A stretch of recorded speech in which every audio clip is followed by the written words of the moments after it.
गुस्सैल स्वभाव के बच्चों से निपटने के सरल उपाय। हर एक माता पिता के लिए अपने बच्चे की देखभाल के पहले कुछ वर्ष बहुत भारी लगते हैं, लेकिन जैसे जैसे बच्चा बड़ा होता है, माता पिता को किशोरावस्था के दौरान बच्चे के पालन पोषण की बढ़ती चुनौतियों का एहसास होता है। वास्तव में कई माता पिता महसूस करते हैं जैसे वे उस बच्चे को खो रहे हैं जिसके साथ वे खेलते थे। ऐसा लगभग हर माता पिता के साथ होता है, और यह समय न केवल माता पिता के लिए कठिन है, बच्चे भी किशोरावस्था में रहते हुए कई तरह की मुश्किलों को महसूस करते हैं और नई भावनाओं की सुनामी से गुजरते हैं। साथ ही वे इस दुनिया में अपनी जगह को समझने की कोशिश करते हैं। ये सभी चीजें एक किशोर को गुस्सैल बच्चे में बदल देती हैं और वह छोटी छोटी बातों पर गुस्सा हो जाते हैं। सबसे बड़ी समस्या आपके बच्चों की यह है कि बच्चे अपने गुस्से को सही ढंग से व्यक्त करने और प्रबंधित करने में असमर्थ होते हैं। यही कारण है कि बच्चे किशोर अवस्था में अक्सर स्वयं को परेशानी में पाते हैं। किशोर बच्चों को अपनी भावनाओं के बल को मुक्त करने के लिए चिल्लाने, अभिनय करने या अन्य जोर से बातें करने की तीव्र आवश्यकता महसूस हो सकती है। आपको माता-पिता के रूप में अपने बच्चे को उन सब चीजों से गुजरते हुए देखना दुखदाई, परेशान करने वाला और दुखद लगता है। कुछ मामलों में माता-पिता अपने बच्चे के गुस्से को शांत करने का सही तरीका नहीं जानते हैं और अंततः बच्चे के भावनात्मक स्वास्थ्य को और अधिक नुकसान पहुंचाते हैं। आपको यह समझने की जरूरत है कि आपके बच्चे के गुस्से का कारण क्या है। बच्चे बड़ों लोगों की तरह सोचते हैं और व्यवहार करने की कोशिश करते हैं, लेकिन वे वयस्क नहीं हैं। वे वयस्क होने की प्रक्रिया में हैं।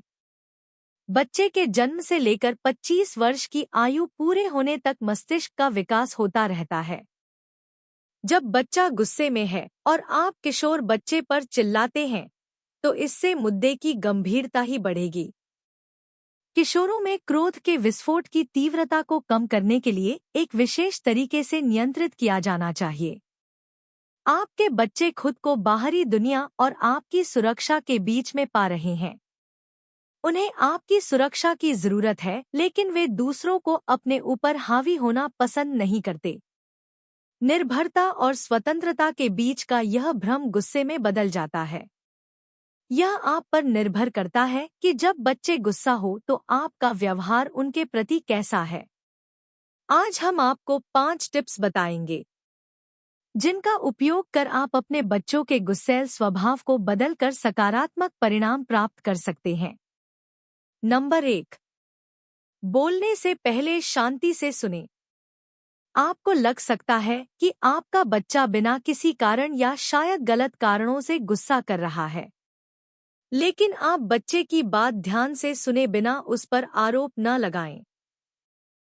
कुछ समय लें और धैर्यपूर्वक सुनें कि आपका बच्चा क्या कहना चाहता है। एक क्रोधित किशोर यह सब चाहता है कि आप उसकी बात ध्यान से सुनें। अगर आप सुनने से बचते हैं, तो इससे उनका गुस्सा और भी बढ़ सकता है।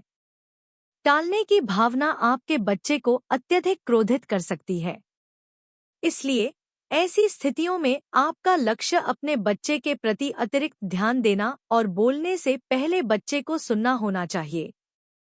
नंबर 2, जब आपका बच्चा क्रोधित हो, इस तरह की तीखी बातचीत के दौरान बोलने का सही समय ढूंढें।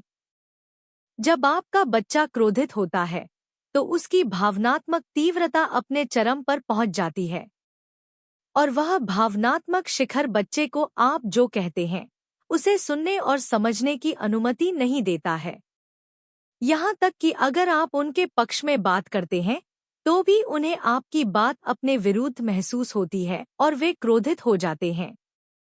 जब आपको अपनी बात रखने का सही समय मिल जाता है, तो आपके बच्चे के सुनने और संवाद करने की संभावना बढ़ जाती है। आपको उग्र भावनात्मक विस्फोट के दौरान बात करने की कोशिश नहीं करनी चाहिए। बच्चे को यह सब कहने दे और शांत हो जाएं। कभी कभी आपको पूरी गर्मागर्म बातचीत केवल अपने बच्चे की बात सुनने में बितानी पड़ती है। फिर जब आपको लगे कि आपका बच्चा शांत है, तो आप बैठ सकते हैं और नरम तरीके से बातचीत शुरू कर सकते हैं। यह प्रक्रिया कहने में जितनी आसान है, करने में उतनी आसान है नहीं। आपको गुस्सा भी आ सकता है और आप हर बात जोर से कहना चाह सकते हैं। चुनौती खुद को थामने और आराम करने की है। अपने बच्चे से बात करने का मौका मिलने से पहले ये विचार कुछ दिनों तक आपके दिमाग में रह सकते हैं। नंबर 3, शारीरिक गतिविधि से मानसिक तनाव दूर होता है। यही कारण है कि आप किसी क्रोधित किशोर को तनाव दूर करने के लिए सामान फेंकते, इधर-उधर घूमते या अन्य शारीरिक गतिविधियां करते हुए देख सकते हैं।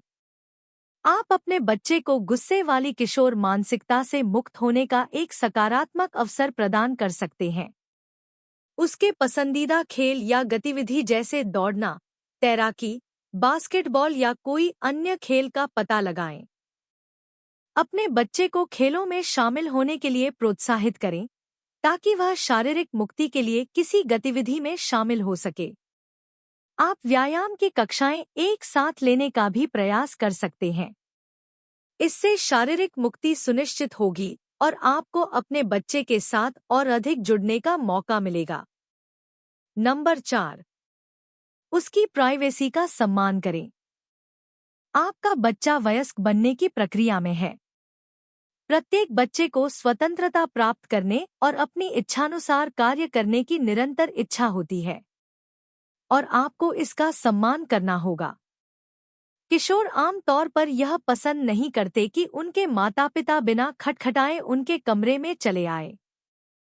उनका कमरा यह उनका अपना महल है और आप इसमें प्रवेश नहीं कर सकते। अगर आप बिना दरवाजा खटखटाए प्रवेश करते हैं, तो इससे यह पता चलता है कि आप अपने बच्चे के जीवन को पूरी तरह से नियंत्रित करने की कोशिश कर रहे हैं। बच्चे यह नहीं चाहते कि आपको एक नियंत्रक के रूप में देखा जाए। आपकी एक रक्षक की छवि होनी चाहिए। इसके लिए आपको सीमाओं का सम्मान करना होगा और अपने बच्चे को उसकी प्राइवेसी की अनुमति देनी होगी। साथ ही आप अपने बच्चे की सुरक्षा और सहायता के लिए स्वयं को उपलब्ध करा सकते हैं। नंबर 5, अपने किशोर बच्चे को बच्चा न बनाएं। किशोर नहीं चाहते कि उनके माता-पिता उनके साथ ऐसा व्यवहार करें जैसे कि वे एक शिशु हों। आपकी नज़र में वे हमेशा छोटे बच्चे ही रहेंगे। लेकिन आप यह नहीं भूल सकते कि आपका शिशु जो एक छोटा बच्चा था, अब वह एक बड़ा लड़का या लड़की बनने की कोशिश कर रहा है। यदि आप उनकी हर बात और काम को नापसंद करना शुरू कर देंगे, तो इससे बच्चों का गुस्सा और भड़केगा और इस तरह आप आग में घी डालने का काम करेंगे। उनके कार्यों की आलोचना करना, उन्हें हर मिनट सिखाने की कोशिश करना और हर समय उनके सामने रहना, ये वो चीजें हैं जो बच्चे अक्सर पसंद नहीं करते। बच्चों की जिस चीज से आप सहमत नहीं हैं, उसके बारे में शांतिपूर्ण तरीके से समझाने की कोशिश करें। इसके लिए उचित समय का चयन करना चाहिए। बच्चे को दूसरे बच्चों के सामने गुस्सा नहीं होना चाहिए।